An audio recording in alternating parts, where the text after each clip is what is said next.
Your wife is seeing my husband. Those 8 words landed on my table like a dropped brick, heavy and sudden. I looked up from my coffee and saw a woman I had never met sitting across from me in a vinyl diner booth on Fax Avenue in Denver. She said it with the calm voice of someone who had already cried all her tears and was done pretending life was normal. My name is Gabriel, but most people call me Gabe. I was 33 years old then.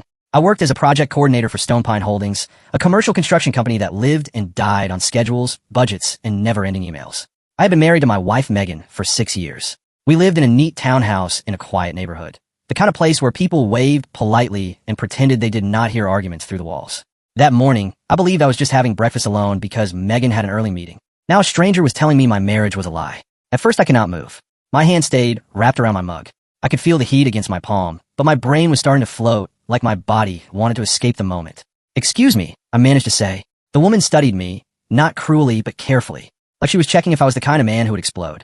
She was striking in a way that made you notice her even if you tried not to. Dark hair, green eyes, sharp cheekbones, a fitted gray blazer that looked expensive but not flashy, earrings that caught the morning light every time she shifted her head. She did not smile. "You are Gabriel," she said, and she said it like she already knew the answer. "I am Audrey." Then she repeated it, slower, like she was giving me time to catch up. "Your wife Megan has been sleeping with my husband Jason for the past 4 months. For months." My chest tightened. I put my cup down very gently because suddenly I did not trust my hands. Around us, the diner was still the diner. Plates clinked. Someone laughed near the counter. A server called out an order. The smell of bacon and toast hung in the air. But in my head, everything went quiet. "How do you know who I am?" I asked. Audrey leaned back a little, crossing her arms. The movement made it clear she was not nervous. If anything, she looked like she was the one holding the power in the room. "I followed Jason one night," she said. "I saw him meet your wife at a hotel off Spear Boulevard. I got curious, started digging, figured out who she was, figured out who you were. It was not hard. I stared at her. My brain tried to protect me by offering excuses. Maybe she had the wrong person. Maybe Megan was meeting a client. Maybe the hotel was for work. Maybe this woman was unstable. Maybe I was about to become part of some strange scam. But a quieter voice inside me, the one I had been ignoring for weeks, whispered something that hurt more than anything Audrey said. "You already suspected. The signs had been there. I just kept pushing them away like papers on a messy desk, thinking I would deal with them later." "Why are you telling me this?" I asked. Audrey looked past my shoulder for a second, like she was watching the world continue while hers fell apart. Then she looked back at me. "Because I am done pretending," she said. "Jason thinks I do not know. Your wife probably thinks you do not know either. You deserve the truth the same as me." I swallowed. My throat felt dry. Part of me wanted to defend Megan, to call my wife right now and demand she explain herself, to say Audrey was lying and I would prove it. I wanted the comfort of the old story, the story where my marriage was shaky but still real. Then Audrey reached in her purse and pulled out her phone. She unlocked it and slid it across the table toward me. On the screen was a photo. Megan stood outside a parking garage, leaning into a man I did not recognize. His hand rested on her lower back in a way that was not casual. Her head was tilted toward him, and she was laughing, not the polite laugh she used at office parties, but the Real laugh that used to be mine. My stomach dropped so fast it felt like I was falling. "That is Jason," Audrey said. I stared at the photo until my eyes started to burn. I did not blink. I did not speak. My brain took the image and tried to crush it down into something smaller, something I could handle, but stayed the same size. It stayed sharp. I pushed the phone back toward her slowly. "I'm sorry," I said, and I did not even know who I was apologizing to. Her, myself, the version of my life I thought I had. Audrey watched me for a moment. Then, for the first time, her expression shifted. It was not kindness. It was not pity. It was something like recognition. Like she had been sitting in the same kind of pain and knew exactly what it tasted like. "Do not be sorry yet," she said. "The day is not over." I looked up confused. She leaned forward slightly, lowering her voice. "Forget her," she said. "Go out with me tonight." I blinked, sure I misheard. "What did you say?" She did not hesitate. "You heard me. Meet me tonight. One night. No pretending. No acting polite. No listening to people who do not respect us. Just one night where we do something for ourselves." My brain screamed that this was reckless, that it was a mistake, that was weird, and yet I felt something else too. Relief. Not relief that Megan cheated. Nothing could make that feel good. But relief that someone had spoken the truth out loud. Relief that I was not crazy for feeling the distance in my own home. Relief that the fog had a name. I should have said no. The adult thing would have been to go home, confront Megan, call a lawyer, start building a plan. I should have done all of that first. Instead, I heard myself say yes. Maybe it was shock. Maybe it was anger hiding under shock. Maybe it was the way Audrey looked at me like I still mattered. Audrey's mouth curved into a small, satisfied smile. "Good," she said. "Velvet room on Lammer Street. 8 o'clock. Then she stood up, dropped a $10 bill on the table like she owned the place, and walked out without looking back. I stayed in the booth for a long time after she left. I stared at the empty seat across from me, as if she might reappear and tell me this was all a prank. But my phone was still in my hand, and the photo Audrey showed me was burned into my mind. When I finally stood up, I did not drive to work. I called my office and told them I was sick. My voice sounded steady, which surprised me. I almost never called in sick, not because I loved work, but because I liked control. Calling in sick felt like losing control. But I had already lost control. I just did not realize it until that morning. I drove around Denver for hours. No destination. Just moving, like if I kept driving the truth might not catch up to me. I passed downtown buildings I had been inside 100 times. I passed parts where Megan and I used to walk. I passed restaurants where we celebrated anniversaries. Everything looked the same, and that made it worse. Because it meant the world did not care. By the time I got home, Megan had already left. Her car was gone. The house was silent, but it was not a peaceful silence. It was the silence of a stage after the actors leave, when you realize the set is just wood and paint. I walked through the room slowly. Our wedding photo hung in the hallway. Megan and I smiling so hard our faces hurt. I looked at it like it belonged to someone else. In the living room, there was a throw blanket Megan loved. The kitchen had the coffee machine I bought her last Christmas. The bedroom had the same white comforter we picked out together when we moved in. It all looked normal, but now normal felt fake. I found myself standing in front of Megan's closet. I did not know why. I was not proud of what I was about to do. I did not want to become the kind of husband who searches drawers and boxes. But I needed to know if Audrey was telling the truth, even though my gut already knew. On the top shelf was a shoebox. It looked ordinary, the kind of thing people keep old receipts in. I pulled it down and opened it. Inside were hotel receipts. Not one, several. Places I had never been. Dates that matched nights Megan said she was working late or traveling for a conference. There was also a small card. Handwritten. The paper smelled faintly like perfume. It said, "Counting the days until I see you again." No name, just the letter J. My hand started to shake. Not wildly, but enough that I had to sit down on the edge of the bed. For months, Audrey said, but the box in my hands made me wonder if it was longer. People rarely begin cheating at full speed. They usually start with smaller lies first. I put the card back. I put the receipts back. I closed the box and returned it to the shelf. I did not take a photo. I did not send it to anyone. Not yet. I sat on the bed and stared at the wall until my breathing slowed. Then I stood up and got ready for my date with Audrey. The strangest part was that I did not feel guilty. I expected guilt to hit me like a wave. I expected to feel like I was betraying my vows. But my vows had already been broken. Not by me. And something inside me, something tired and honest, said that I was allowed to stop acting like the only person responsible for saving our marriage. At 7:30, I got in my car and drove downtown. Rain had fallen earlier, and the city lights reflected off the wet pavement like smeared gold. I parked a block away from Velvet Room and walked the rest of the way, hands in my pockets, heart pounding like I was walking into a fight. Audrey was waiting outside. She had changed since the diner. In the morning, she looked like a businesswoman with a mission. Now, she looked like someone who planned to step back into her own life. She wore a black dress and a light jacket. Her hair was down, falling past her shoulders.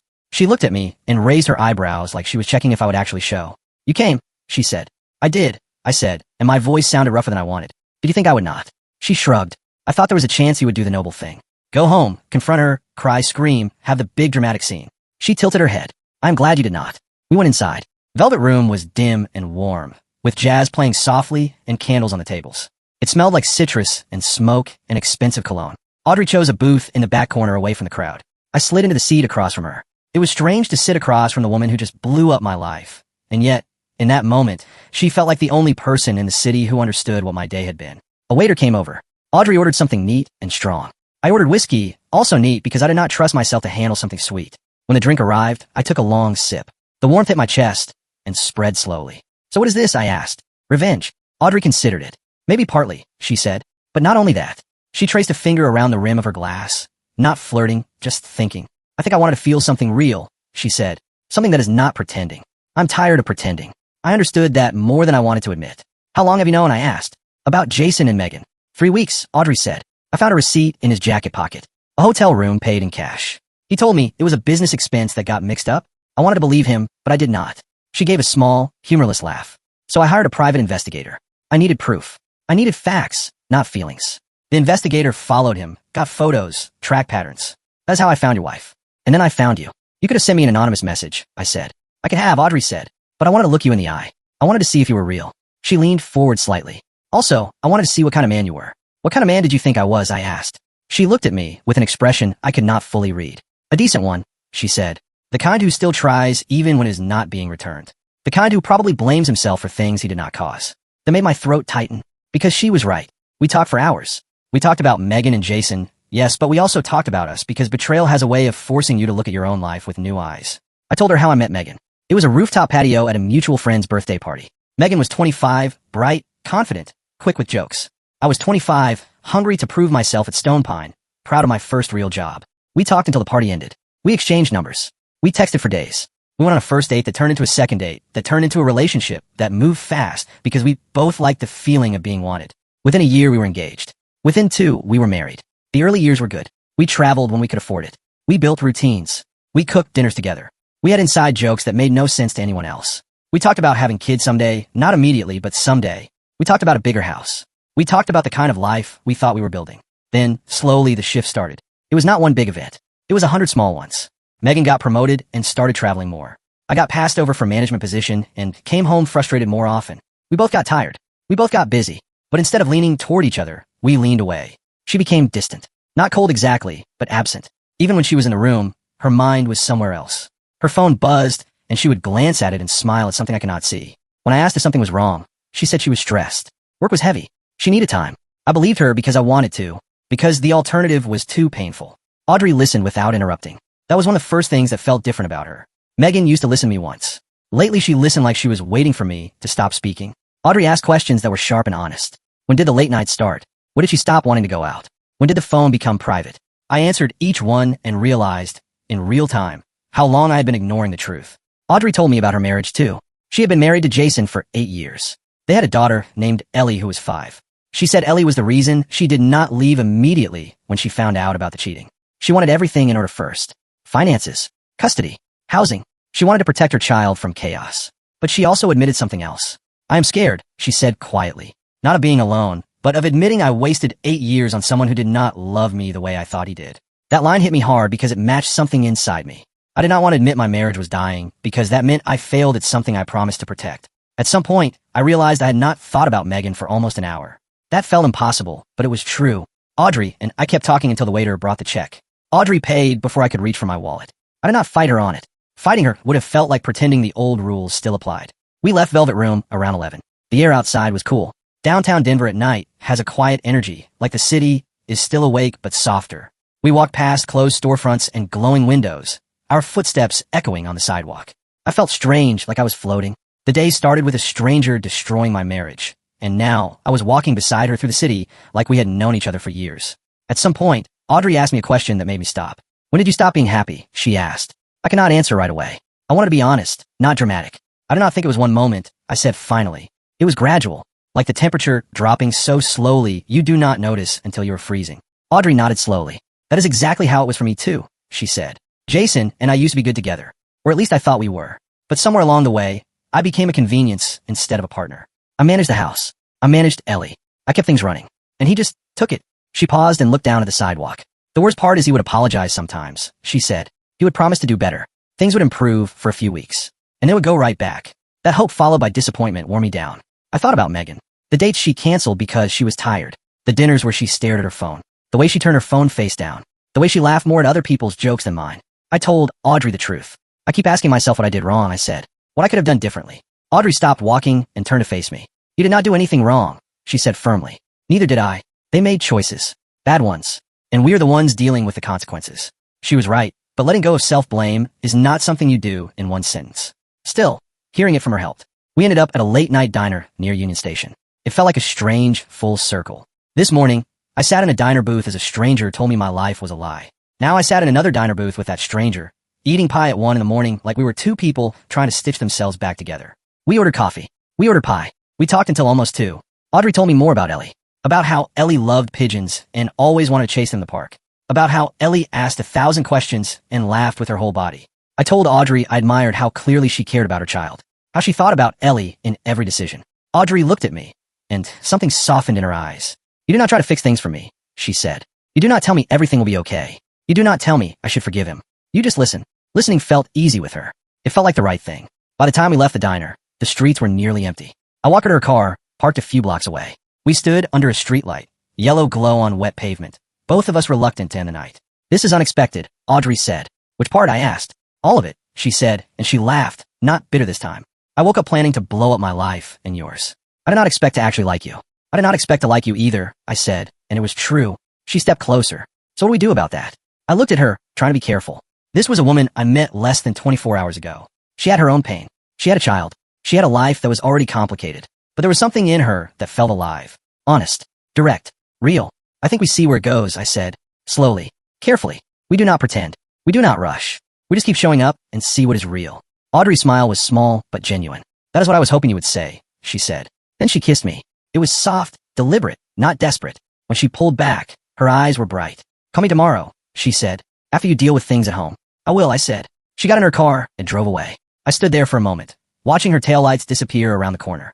Then I walked back to my car and drove home. Megan was asleep when I got there. I stood in the doorway of our bedroom and looked at her for a long time. She was turned toward the window, hair spread on the pillow, face relaxed in sleep. The woman I married. The woman I loved. The woman who had chosen someone else. I expected anger. I expected heartbreak. I expected to collapse. Instead, I felt something I did not expect. Done. Not cruel. Not cold. Just finished. The next morning, I waited until she woke up. I sat at the kitchen table with a mug of coffee and the calmest face I could manage. When she walked in, she looked surprised to see me home. Hey, she said like nothing was wrong. I thought you'd work early. I took a slow breath. I know, I said. Her expression changed instantly. Not guilt yet. First confusion, then a flicker of fear. Know what? She asked. I know about you and Jason, I said. The color drained from her face. She grabbed the edge of the counter like she needed it to steady herself. Gabriel, I can explain, she started. Do not, I said. The word came out sharper than I intended, but I did not take it back. I do not need an explanation, I said. I need a divorce. Megan's eyes filled with tears quickly. She moved fast into crying, like she hoped the emotion would turn my decision into a discussion. She said it was a mistake. She said it meant nothing. She said she still loved me. She said she was confused. She said she felt lonely when I was busy. She said I had changed. She said she had changed. Every sentence sounded like something she had practiced in her head. Or maybe she was improvising, trying to find the right story that would soften me. But the problem was simple. I had heard enough lies. I told her I was leaving for a while. I packed a bag and walked out. She followed me to the door, crying, asking me to talk, asking me to calm down, asking me to think. But I was calm. That was the point. I was finally calm because the pretending was over. I stayed in a small hotel that first week. It was quiet and impersonal, but it was mine. There was no tension, no guessing, no watching Megan turn her phone face down, no waiting for affection that never came. I called a lawyer my coworker recommended. I started the divorce process. Audrey and I met for coffee 3 days after that first night. I expected it to feel awkward. It did not. It felt easy, which surprised me. Not easy like nothing hurt, but easy like we did not have to perform. We talked. Then we had dinner. Then we took a walk through City Park on a Sunday afternoon, while Ellie chased pigeons and laughed like only kids can. Audrey introduced me as a friend, not as anything more. She did not rush Ellie into accepting me. She was careful, the kind of careful that comes from real love. I respected that. Ellie looked at me with curious eyes and asked if I liked cartoons. I told her I did. She asked if I could run fast. I told her I could run medium fast. She laughed like that was hilarious and ran off again. I watched Audrey's face while she watched her daughter. Even with everything she was going through, she looked steady when Ellie was near. Like her heart had a clear purpose. I found myself admiring her, not just wanting her. One evening, Audrey and I sat on her back porch after Ellie went to bed. The sky was orange and pink over the city. We did not talk much. We just sat with 2 drinks and the soft sound of neighborhood life. A dog barked somewhere. A car passed. Wind moved through leaves. Thank you, I said finally. Audrey turned her head. For what? For telling me the truth, I said. You could have stayed silent. You could have sent a message and walked away. You could have protected yourself and not cared about me. But you told me. Face to face. Audrey leaned her head against my shoulder. You deserve the truth, she said. We both did. The divorce was finalized 4 months later. Megan fought it first. Not because she truly believed she was right, but because she hated losing control. She tried to argue about assets, about timelines, about who did what. But the evidence of the affair was clear, and her lawyer eventually convinced her to stop turning it into a war she could not win. The last time I saw Megan was at the courthouse after the judge signed the papers. She looked different, tired, thinner. The confidence I once admired had turned into something hollow. She looked at me, then glanced past me like she expected Audrey to appear and confirm her worst fear. I hope you're happy with her, Megan said. The words were bitter, but her voice was flat. I did not enjoy hurting her, but I also did not owe her comfort anymore. I am, I said. Megan flinched like I slapped her. I think she expected me to fall apart when she left. She expected me to beg, to prove she still had power over me. But I had moved on, and that truth hit her harder than any argument ever could. Jason did not do well either. Audrey filed for divorce the same week I did. Jason tried to reconcile. He showed up with flowers and apologies. He promised therapy. He promised change. He promised he would do anything. But Audrey had already made her decision. She had done what I had done. She had reached the done place. The custody arrangement gave Audrey primary care of Ellie. Jason got weekends. Audrey hated that part, not because she wanted Jason in her life, but because she wanted Ellie to have stability. She never spoke badly about Jason in front of Ellie. She kept her anger private. That kind of discipline impressed me. Word about the affair spread in their circle. Denver is a big city, but certain professional circles are small. Jason lost a promotion he was counting on. Some friends stopped inviting him to things. People who once laughed at his jokes started keeping distance. Megan's job suffered too.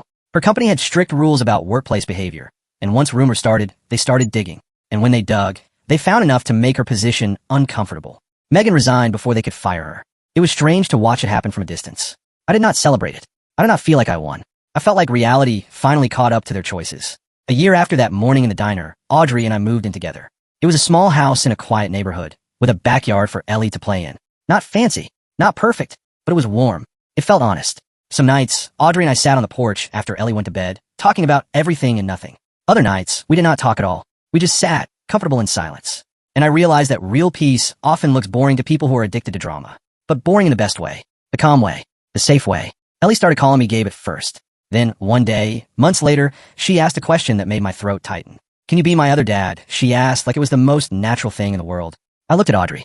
Her eyes filled with tears, but she nodded slightly, giving me permission without forcing anything. I turned back to Ellie. "Yeah," I said. "I would like that." Ellie smiled, so hard her cheeks puffed up, then ran off like she had somewhere important to be. After that, something changed in me. I stopped feeling like a man whose life got stolen. I started feeling like a man building something new. Work improved too. I finally got the promotion I was passed over for before. The extra responsibility suited me. Maybe because I was no longer draining all my energy trying to save a marriage alone. One evening, Audrey found me standing at the kitchen window, watching the sunset paint the mountains in soft color. "What are you thinking about?" she asked. I turned and looked at her. "I'm thinking about how strange life is," I said. "How the worst day of my life turned into the best thing that ever happened to me." Audrey walked up behind me and wrapped her arms around my waist. "Sometimes the door you do not want to open is the one that leads you home," she said. I leaned back into her, feeling her warmth, feeling the quiet certainty in my chest. A year ago, I was trapped in a marriage that had already ended. I was just too afraid to admit it. Now I had someone who saw me, who chose me, who did not treat me like a piece of furniture in her life. And I understood something I wish I learned earlier. Love is not just words or history or a ring. Love is attention. Love is honesty. Love is choosing each other over and over, especially when it is not convenient. Megan and Jason made their choices. Audrey and I made ours. And as strange as it still felt sometimes, I could finally say it out loud without shame. The day I let go was the day I finally started to live.